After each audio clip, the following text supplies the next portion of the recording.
Good morning, students.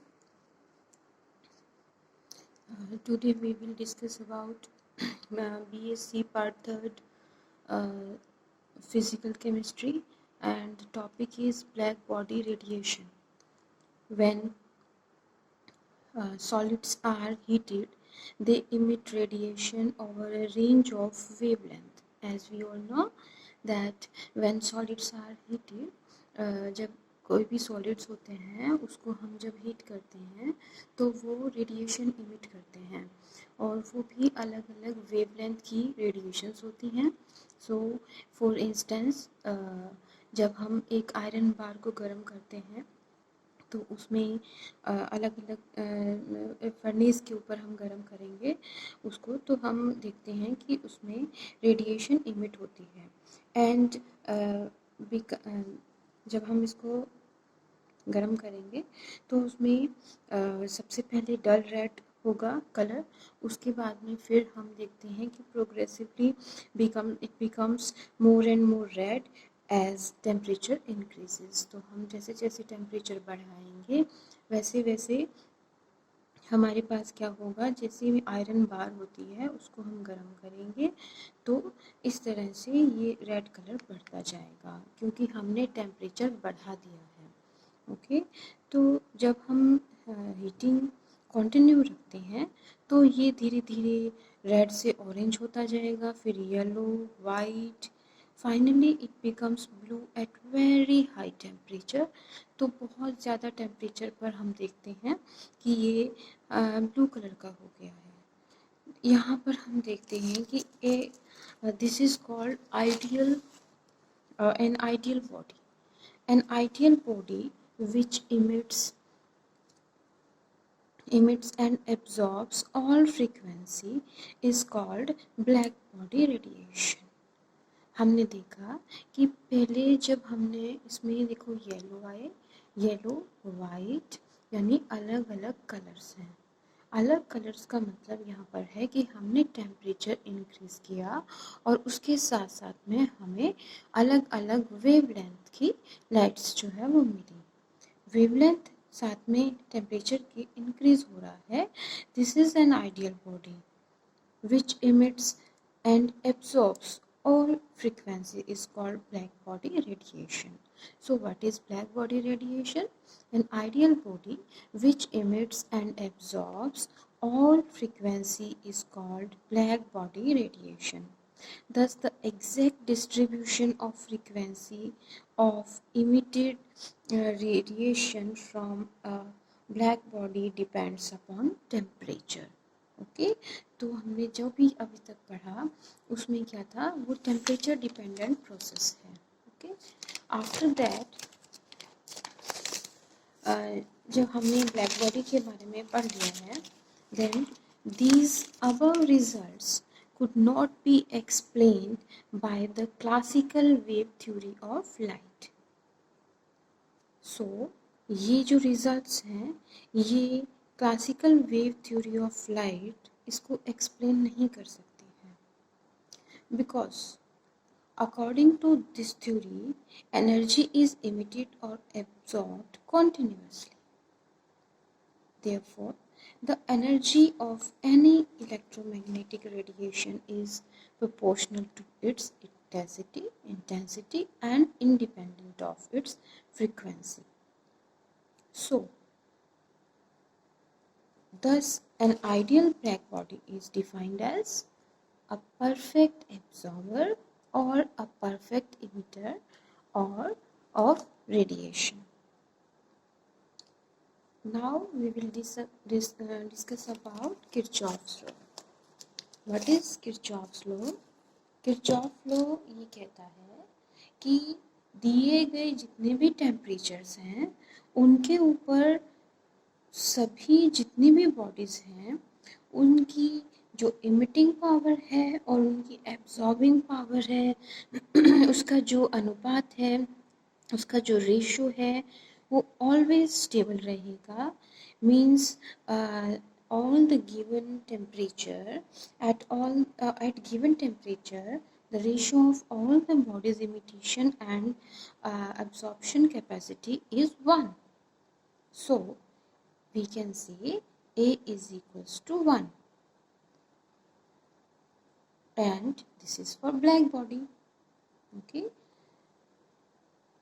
इस black body को हमने जब स्टडी किया तो इससे हमारे को बहुत सारे रूल्स मिले।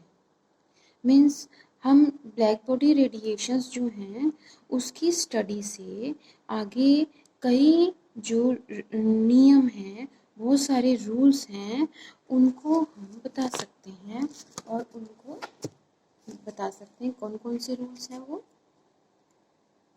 रूल्स ये हैं कि सबसे पहले हम देखेंगे स्टीफन बोल्ट्जमैन रूल।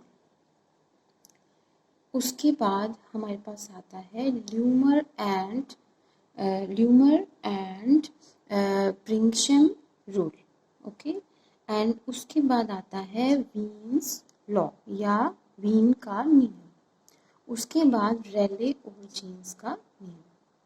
इस तरह से ये जो रूल्स हैं वो डिस्क्राइब हुए। ये किसके बेस पर है? ये ब्लैक बॉडी रेडिएशन के बेस पर हुए। ओके, तो हमें चारों जो नियम हैं वो पढ़ने हैं। सबसे पहले हम पढ़ेंगे Stefan Boltzmann law. What is Stefan Boltzmann law? Stefan ने 1879 में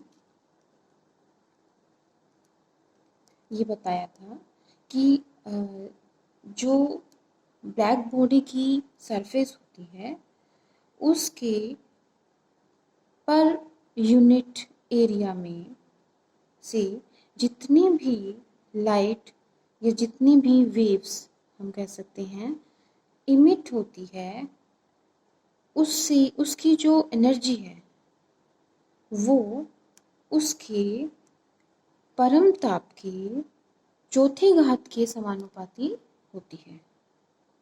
मीन्स हम कह सकते हैं कि यहाँ पर परम ताप हमें पता है T होता है, तो हम कह सकते हैं E is directly proportional to 4 of T।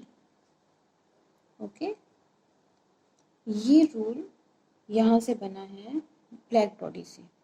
Okay, और यहाँ पर ये जो, क्योंकि हमें पता है कि यहाँ पर क्योंकि प्रोपोर्शनल का साइन है, तो प्रोपोर्शनल का साइन हटा करके हम यहाँ पर लगाएंगे इक्वल्स में sigma T4 and E। Okay, we are talking about Stephen Boltzmann law, and according to this law, E directly proportional to capital T, 4 of capital T, and the sigma is Stephen Boltzmann constant. Stephen Boltzmann constant. Okay, and the value of sigma or Stephen Boltzmann constant is 5.669 into 10 raised to power minus 5 in arc second inverse centimeter inverse K 4. Okay, inverse 4. So from black body radiation we can define Stephen Boltzmann law. And what is Stephen Boltzmann law?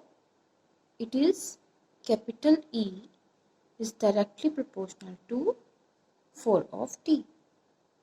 Okay, and the T, the sigma, value of sigma here is that. Okay, अब हम कहते हैं यहाँ पर कि यहाँ पर जब हम ये जो एनर्जी है उसमें हम ये कह सकते हैं कि ये जो एनर्जी है वो एक ही फ्रीक्वेंसी की नहीं होती है, पूरे स्पेक्ट्रम में एक जैसी वितरित नहीं होती है। ठीक है, तो इस तरह से हम ये भी कह सकते हैं कि हम ग्राफ बना सकते हैं। ग्राफ किसके बीच में? हम कहेंगे रेडिएशन इंटेंसिटी के बीच में हम ग्राफ बना सकते हैं, और ग्राफ से हम शो कर सकते हैं कि जो ई है और जो यहाँ पर हम देखेंगे ई, तो ई है और यहाँ पर हम देखते हैं E lambda, and this is wavelength in microns, and according to rules हम आगे ये जो है इन रूल्स के अकॉर्डिंग हम लगातार हम जो है वो ग्राफ बनाते जाएंगे। ठीक है, तो आगे हम इस तरह के ग्राफ्स जो हैं वो तीनों रूल्स में बनाएंगे। अब हमारे पास बात आती है कि हम थोड़ा थोड़ा करके इनको पढ़ रहे हैं, तो हम सेकंड जो रूल है वो पढ़ेंगे, Lummer and friction rule. Lummer and friction rule क्या है? तो ये साइंटिस्ट हैं, इन्होंने बताया कि जो रेडिएशन इमिट होती है उससे जो एनर्जी मिलती है ई, वो टेम्परेचर पर और तरंग दैर्ध्य पर यानी वेवलेंथ पर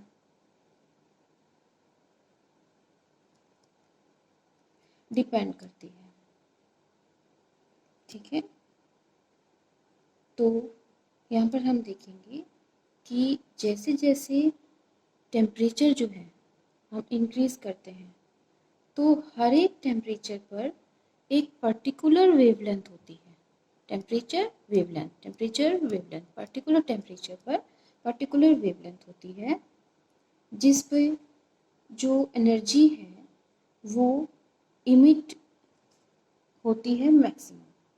ठीक है, इट मीन्स हम कह सकते हैं कि ल्यूमर प्रिज्म लॉ बोलता है कि पर्टिकुलर टेम्परेचर पर पर्टिकुलर वेवलेंथ की हम अगर वेव डालें तो उससे जो एनर्जी होती है हमें मिलती है वो मैक्सिमम एनर्जी होगी। ओके, तो ये रूल जो है वो इस तरह से बोलता है। अब यहाँ पर आता है Wien's law. Wien's law simple है। वीन्स लॉ को हम कहेंगे कि जो वीन्स लॉ है वो क्या बोलता है, lambda m is directly proportional to 1/T। Means जो हमारे पास परम ताप है वो किसके, लैम्डा के इन्वर्सली प्रोपोर्शनल है और लैम्डा एम के। ओके, तो यहाँ पर हम ये कह सकते हैं कि ये जो लैम्डा एम है, ये इट मीन्स आपको सारे रूल्स जो हैं वो 1 बाय 1 डिस्कस करने हैं। ठीक है, यहाँ पर मैं एक शॉर्ट आपको व्यू दे रही हूँ। After that we will discuss all the rules 1 by 1। Okay, so according to Stephen law, this. According to Leumer and Friction law, this. According to Wien's law, this. And according to Rayleigh and Jean's law, we can say E, its formula is 8 pi kT upon lambda 4 or lambda. Okay. So, because of black body radiation हम लोग 4 rules इसके under study करेंगे। Okay, अब next जो हमारे पास chapter होगा उसमें हम स्टीफन बोल्ट्जमैन लॉ को स्टडी कर रहे हैं। करेंगे। Okay, thank you.